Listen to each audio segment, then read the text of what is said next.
Today we are just making the next part of consumer protection. It is our fifth part, which contains the Consumer Protection Act 2019. The Indian government has introduced Consumer Protection Act in 1986. In 2019, it is being amended and certain changes are being made in this act. So,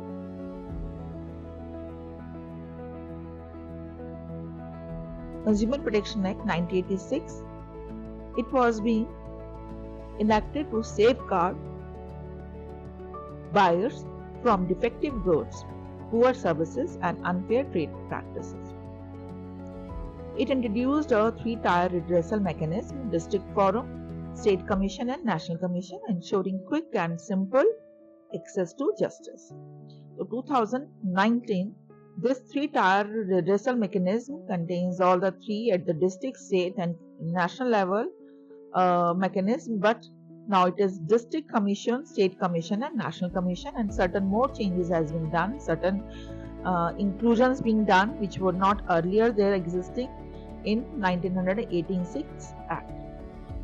So we'll start with Consumer Protection Act. What are the objectives? What are the additions being made? Like CCPA is being added, your online e-commerce is being included, okay, mediations cells being created, okay. So we'll just study this one by one. What is the objective of the new act? Establishment of the Central Consumer Protection Authority. आपका CCPA आपका establish हुआ, product liability option create हुआ, this is product liability, and then establishment of mediation center, then introducing filing by video conferencing which was not earlier existing, the imposition of higher penalties, e-commerce included with the ambit of the consumer. Now, Consumer Protection Act 2019 comes into force from 20th July 2020. Salient features क्या रहे? उसका सबसे पहला था establishment of CCPA, that is Central Consumer Protection Authority. CCPA का काम क्या रहा? To protect the CCPA protects, promotes and enforces the rights of consumer. Okay.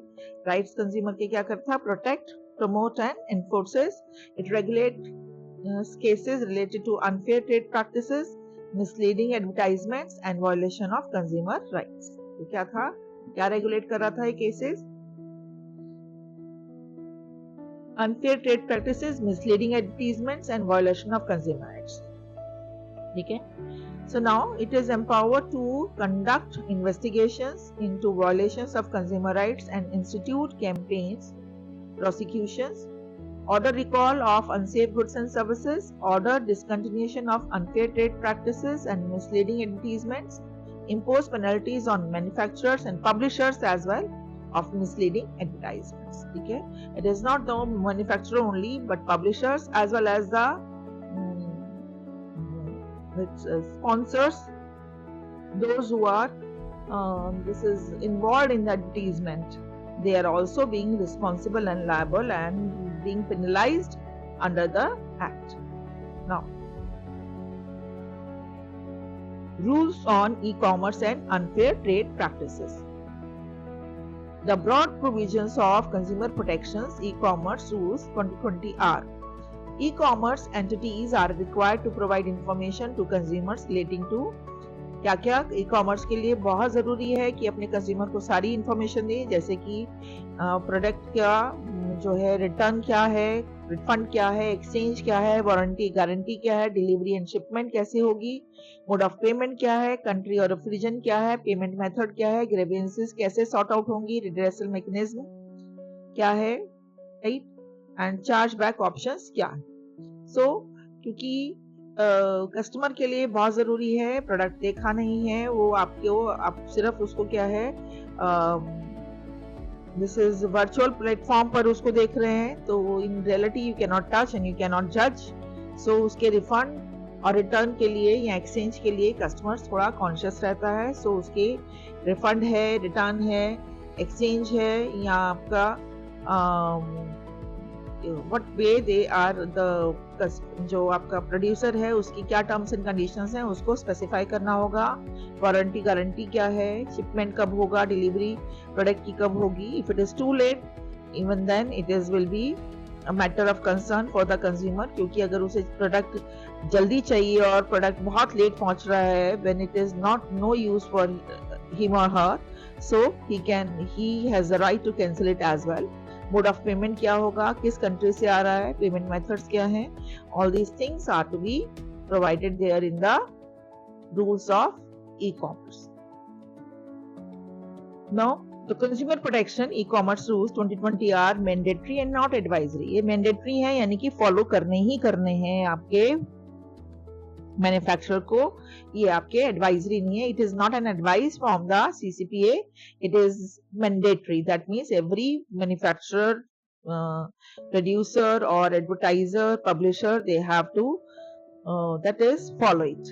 Seller cannot refuse to take back goods or withdraw services or refuse refund if such goods or services are defective, deficit, delivery late, or if they do not meet the descriptions on the platform. अगर product defective है, deficit है या बहुत late delivery हुई है तो वो refuse नहीं कर सकता वापस गुड्स लेने के लिए या विड्रॉ सर्विसेज करने के लिए और रिफंड करने के लिए, right? He has to do it.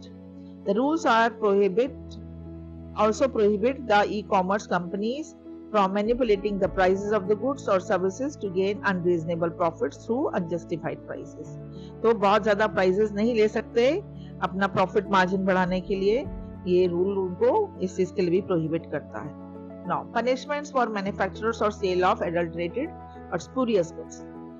जब अगर फर्स्ट कन्विक्शन है अगर, तो उस केस में कोर्ट क्या करता है, वो लाइसेंस को सस्पेंड कर सकता है 2 साल के लिए। पर अगर सेकेंड टाइम में फिर से कोई कन्विक्शन होता है, सब्सिक्वेंट कन्विक्शन होता है, तो लाइसेंस परमानेंटली कैंसिल करने का पूरा राइट है। In case of the first conviction, a competent court may suspend any license issued to the person for a period of up to 2 years, and in case of second or subsequent convictions, may cancel the license permanently. Now, product liability क्या है? A manufacturer or product service provider or product sellers will be held responsible to compensate for injury or damage caused by defective products or deficiency in the services. Product liability क्या है कि अगर कोई भी अगर product की deficiency से या डिफेक्ट से आपको उसको कोई इंजरी या डैमेज होता है तो सेलर को जो है उसका रिस्पॉन्सिबिलिटी है कि उसको जो है उसको कॉम्पेंसेट करे उसके इंजरी और डैमेज के लिए भी, right? They are liable for, किस के लिए लायबल हैं वो?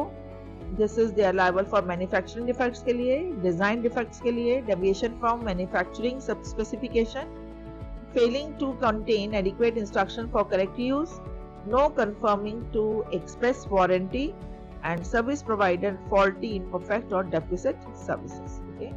कोई मैन्युफैक्चरिंग डिफेक्ट है, कोई डिजाइन डिफेक्ट है या मैन्युफैक्चरिंग का स्पेसिफिकेशन तो दे रखा है कुछ पर वो नहीं मिल रहा है, उसे डेविएशन है या इंस्ट्रक्शंस नहीं दे पाया या फिर उसकी सर्विसेज जो है फॉल्टी, इम्परफेक्ट, डेफिसिट हैं, राइट? या उन्होंने अपनी वारंटी एक्सप्रेस नहीं की, so he is responsible liable for the compensation.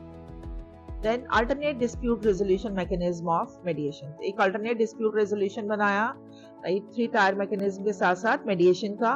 A complaint can be referred to a consumer commission for mediation. Consumer commission को दी जा सकती है mediation के लिए before it just goes to the district, national और state जो आपका है कमीशन में जाने से पहले कंज्यूमर कमीशन है उसको रेफर किया जा सकता है मेडिएशन के लिए, where the scope for early settlement exists and parties agrees for it.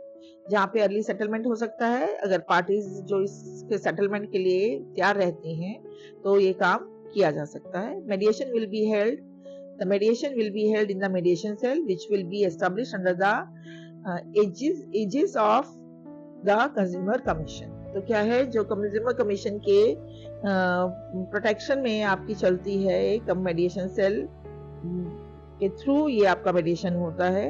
There will be no appeal against settlement through mediation. तो जो मेडिएशन के थ्रू सेटलमेंट होता है उसके लिए फर्दर अपील नहीं की जा सकती कहीं भी। Simplification of the consumer dispute adjudication process, तो एक सिंप्लीफाई कर दिया है, क्या कर दिया, empowering the state and district commission to review their own orders.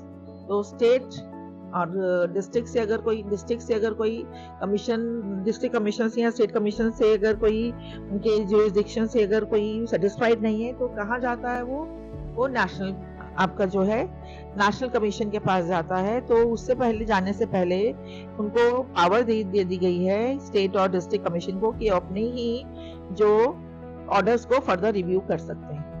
Enabling a consumer to file complaints electronically, electronic भी कंज्यूमर अपनी कंप्लेंट फाइल कर सकते हैं, लाइक थ्रू द ई जागृति पोर्टल एक जो है ओपन है, and consumer commission that have jurisdiction over the places of his residence.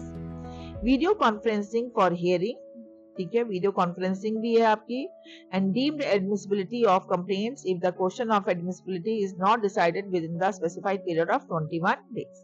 फिर नेशनल कंज्यूमर हेल्पलाइन आपकी NCH, national consumer helpline act as a single point of access for pre litigation grievances accessible via toll free number 1915, ठीक है। तो national consumer helpline है जो कि एक toll free number के थ्रू आपका एक्सेसिबल है, टोल फ्री नंबर है जो आपका 1915 है, राइट, और जो कि 17 लैंग्वेजेस में अवेलेबल है। अदर रूल्स एंड रेगुलेशंस क्या है, एज पर the consumer dispute redressal commission rules, there will be no fee for filing cases up to ₹5 lakh। 5 lakh तक के केसेस के लिए कोई भी फीस नहीं देनी पड़ेगी, right. The credit of the amount due to unidentified consumer will go to the consumer welfare fund. तो आपका एक CWF यानी कंज्यूमर वेलफेयर फंड जो है एस्टेब्लिश किया गया है। अगर कोई भी अगर रिकवरी होती है गिल्ड के, सेलर के या ट्रेडर के गिल्ड से, तो उससे जो पेनल्टी है, उसकी पेनल्टी का जो अमाउंट है वो अगर कस्टमर आइडेंटिफाइड नहीं है, उसको नहीं पता नहीं कि किसको देना है, तो वो आपका जो है ये आपका जो कंज्यूमर वेलफेयर फंड में चला जाता है, जिसका यूज आपका होता है उनकी ग्रीवेंसेस को सुनने के लिए, बाकी जो है उनके लिए कोर्ट्स में जो उनकी हियरिंग्स हैं उनको कंडक्ट करने के लिए, लेबोरेटरी सेट करी हैं जो उन्हें फाइनेंस करने के लिए, ताकि जो उनकी जो डिफेक्टिव गुड्स को जो है लेबोरेटरी टेस्टिंग वगैरह करानी होती है, तो this is being used over there. State commission will furnish information, state commission will furnish information to the central government. State commission जो है सेंट्रल गवर्नमेंट को टाइम टू टाइम इंफॉर्मेशन देती है। Generally it is being done on the quarterly basis regarding vacancies, disposal and pendency of the cases and other matters, कि कितने cases हैं, कितने pending हैं, कितने जो हैं डिस्पोजल हो गया केसेस का, ठीक है, उन सब चीजों के बारे में आपका स्टेट कमीशन क्वार्टरली बेसिस पर सेंट्रल गवर्नमेंट को जो इंफॉर्मेशन देती रहती है। Apart from these general rules there are central consumer protection council rules. It will be an advisory body on consumer issues headed by the Union Minister of Consumer Affairs। जो आपकी CCPC एक advisory body है consumer issues पर, जो कि जिसके जो है हेडेड बाय, कौन है हेड इसका, union minister of the consumer affair. जो यूनियन मिनिस्टर होते हैं कंज्यूमर अफेयर्स के, he is the head of this. और फूड एंड पब्लिक डिस्ट्रीब्यूशन पर जो है आपके अफेयर के जो मिनिस्टर हैं, minister of the state as vice chairperson होता है आपका, और 34 जो दूसरे मेंबर्स हैं डिफरेंट फील्ड से, ठीक है। It will have a 3-year tenure, 3 साल का टेन्योर होता है यहाँ पर, and will have minister in charge of consumer affairs. Minister in charge कौन है, कंज्यूमर अफेयर्स का, जैसे हमने बताया, फ्रॉम 2 स्टेट्स, हर स्टेट से आपके दोनों, from 2 state from each reason, ठीक है, हर रीजन से, नॉर्थ ईस्ट, साउथ वेस्ट और नॉर्थ ईस्ट रीजन से, सब जगह से दो आपके जो है स्टेट्स के आपके यहाँ पर स्टेट्स होंगी, यहाँ पर जो आपके मिनिस्टर इंचार्ज नॉर्थ से, साउथ से, ईस्ट से, वेस्ट से और नॉर्थ ईस्ट रीजन से। Now exceptions to product liability action under the consumer protection act 2009। अब जो है एक्सेप्शन कहाँ है प्रोडक्ट लायबिलिटी के लिए, product seller shall be Product seller shall be exempted from liberty if at time of harm product was misused, altered or modified. तो उसको liberty मिल जाती है सेलर को किस केसेस में कि जिस टाइम हार्म हुआ कंज्यूमर को उस टाइम उसने या तो मिसयूज किया है, ऑल्टर किया या मॉडिफाई कर दिया प्रोडक्ट को. ठीक है. Product manufactured not to be liable. Product manufacturers not to be liable if the product liability action is based on failure to provide adequate warnings or instructions.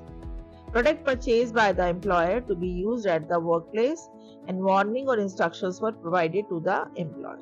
Product purchase जो है employer ने किया है, employer को वो उसके बारे में सारी इंस्ट्रक्शंस दे दी गई थी और वर्क प्लेस पे हुआ उसका. ठीक है. तो एम्प्लॉय इज बीइंग अफेक्टेड और बीइंग इंजर्ड और some damage being happen to him. So in that case seller is not liable. Why? Because the employer was being instructed. Okay, all the instructions being provided to the employer. So in that case seller जो है exempt हो जाता है.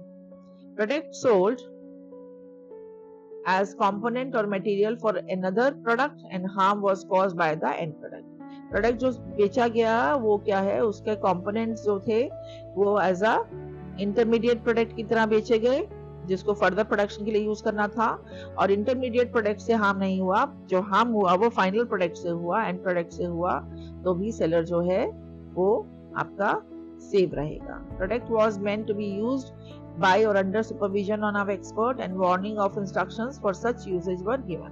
Product का जो है use करना था किसी सुपरविजन में, किसी एक्सपर्ट के किया जाना था, वार्निंग इंस्ट्रक्शंस उसमें दे रखे थे और वो चीज फॉलो नहीं करी गई है.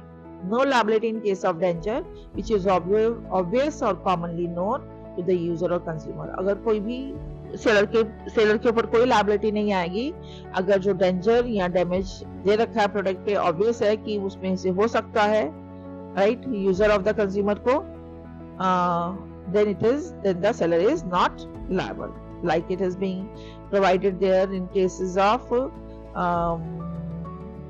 liquor and tobacco. Complainants while using the product was under the influence of alcohol or prescription drug. यानी कि प्रिस्क्रिप्शन ड्रग या फिर अल्कोहल के जो इन्फ्लुएंस में था उसे कोई डैमेज हो गया प्रोडक्ट को यूज करते हुए, तो उस केस में भी सेलर भी रिस्पॉन्सिबल नहीं है.